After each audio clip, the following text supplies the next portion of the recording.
പ്രിയമുള്ളവരെ, ഓർമ്മച്ചപ്പിലേക്ക് സ്വാഗതം. ഇന്നത്തെ ഓർമ്മച്ചപ്പിൽ മാവോ സേതുങ് എന്ന കമ്മ്യൂണിസ്റ്റ് വിപ്ലവകാരിയെ പറ്റിയാണ് പറയാനുള്ളത്. ഇദ്ദേഹത്തിൻ്റെ കാലഘട്ടം 1893 മുതൽ 1976 വരെയാണ്. നൂറ്റാണ്ടുകളായി ചൈനയിൽ ഏകാധിപത്യ ഭരണമാണ് ഉണ്ടായിരുന്നത്. ഈ ഏകാധിപത്യ ഭരണം അവസാനിക്കുന്നത് 1915 ചൈനയുടെ ആദ്യത്തെ വിപ്ലവം നടക്കുന്നുണ്ടായി. ഈ ആദ്യത്തെ വിപ്ലവത്തിൽ ഡോക്ടർ സന്യാസിൻ്റെ നേതൃത്വത്തിലാണ് വിപ്ലവം നടന്നത്. അതോടെ 2000 വർഷമായി നടന്നുകൊണ്ടിരുന്ന ഏകാധിപത്യ ഭരണം അവസാനിക്കുകയും ചൈന ഒരു ജനകീയ റിപ്പബ്ലിക്കായി തീരുകയും ചെയ്യുകയാണ്. സന്യാസൻ 1919 കുമിന്താങ് കക്ഷി സ്ഥാപിച്ചു. അതിനുശേഷം 1921 ചൈനീസ് കമ്മ്യൂണിസ്റ്റ് പാർട്ടി സ്ഥാപിക്കപ്പെടുന്നത്. രണ്ടു കൂട്ടരും ഒരുമിച്ച് അവിടുത്തെ ഭൂപ്രഭുക്കൾക്കെതിരെ പോരാടുന്നുണ്ട്.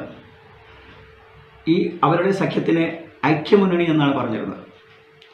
ഈ ഐക്യമുന്നണി നല്ല രീതിയിൽ പ്രവർത്തിച്ചുകൊണ്ടിരുന്നു.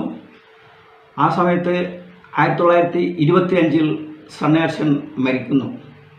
അതിനുശേഷം ചിയാങ് കൈഷേക്ക് കുമിന്താങ് കക്ഷിയുടെ നേതാവായി വരികയാണ്. കമ്മ്യൂണിസ്റ്റ് പാർട്ടിയും കുമിന്താങ് കക്ഷിയും തമ്മിലുള്ള ഐക്യം തുടർന്നെങ്കിലും ഇടയ്ക്ക് വെച്ച് ചിയാങ് കൈഷേക്ക് കമ്മ്യൂണിസ്റ്റുകാരെ അധികാരത്തിൽ നിന്ന് മാറ്റി നിർത്താൻ വേണ്ട സകല അടവുകളും എടുക്കുകയുണ്ടായി. അങ്ങനെ കമ്മ്യൂണിസ്റ്റ് വിരോധം അദ്ദേഹത്തിന് കടന്നുകൂടി. 1927 ഷാങ്ഹായിൽ വെച്ച് ഒരു മഹാസമ്മേളനം കമ്മ്യൂണിസ്റ്റ് പാർട്ടി നടത്തുകയുണ്ടായി. ആ സമ്മേളനത്തിൽ ഒത്തിരി പേർ കൊല്ലപ്പെടുകയുണ്ടായി. ഇതാണ് ഷാങ്ഹായ് കൂട്ടക്കൊല. ഇതിനെ പ്രതിരോധിക്കാൻ വേണ്ടി മാവോ സേതുങ്ങിൻ്റെ നേതൃത്വത്തിൽ ഒരു ചെമ്പട രൂപീകരിച്ചുകൊണ്ട് പീക്കിങ്ങിലേക്ക് യാത്രയാകുകയാണ്. ഈ ചെമ്പട പട്ടാളക്കാരുണ്ട്, കർഷകരുണ്ട്, കർഷക തൊഴിലാളികളുണ്ട്, ജനങ്ങളുണ്ട്, കമ്മ്യൂണിസ്റ്റുകാരുണ്ട്.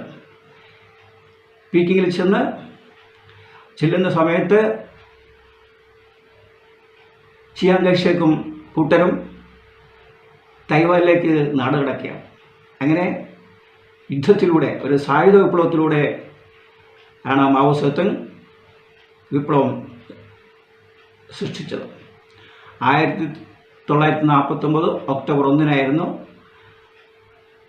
മാവോ സേതുങ്ങിൻ്റെ നേതൃത്വത്തിലുള്ള ചൈനീസ് വിപ്ലവം.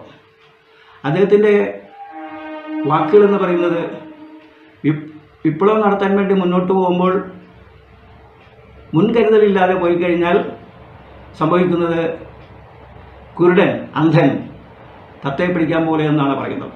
മാത്രമല്ല, പൂച്ച കറുത്തതോ വെളുത്തോ ആയിക്കോട്ടെ, എലിയെ പിടിച്ചാൽ മതി എന്നുള്ള ഒരു വാക്കും അദ്ദേഹത്തിനുണ്ട്. അപ്പോൾ ഈ ചൈനയിലെ കമ്മ്യൂണിസ്റ്റ് പ്രസ്ഥാനം സ്ഥാപിച്ചത് മാവോ സേതുങ്ങാണ്. ഇതാണ് ഇന്നത്തെ ഓർമ്മച്ചപ്പിൽ ഓർമ്മപ്പെടുത്താറുള്ളത്. നന്ദി, നമസ്കാരം.